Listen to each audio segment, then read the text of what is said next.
আমি তোমার উত্তরের জন্য অপেক্ষা করছি বনলতা। তুমি চুরি করেছো কি করোনি?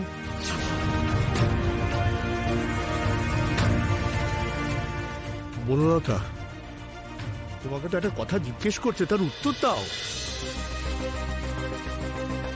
আচ্ছা, তুমি ভয় পাচ্ছ কেন আমি বুঝতে পারছি না। এখানে যারা আছে সবাই তো বাড়ির লোক। দেখো, আমাদের সবারই তো বয়স হয়েছে, এই স্ট্রেসটা না আমরা নিতে পারছি না, জানো তো।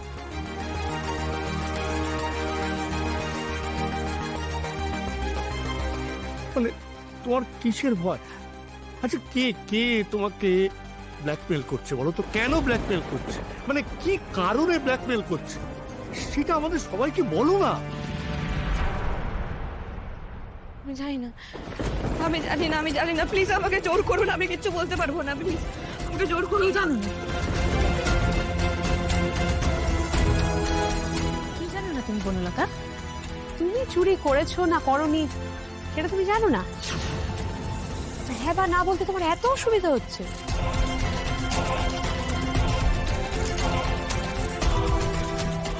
বলে ফেলে বনলতা। আচ্ছা বনলতা, তুমি এখনো বুঝতে পারছো না তোমার মিথ্যে, তোমার অভিনয় আয়ু শেষ হয়ে গেছে? আর মিথ্যের মোড়ক দিয়ে তুমি নিজেকে আড়াল করে রাখতে পারবে না।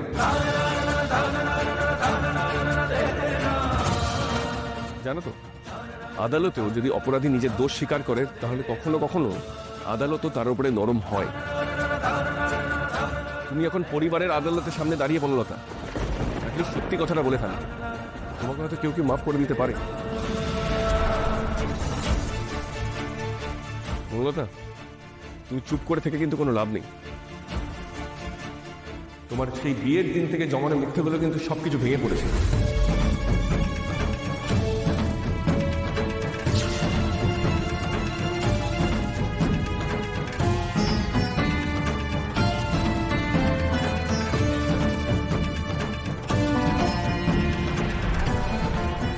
বিয়ের দিন থেকে জমানো মিথ্যে কথা মানে?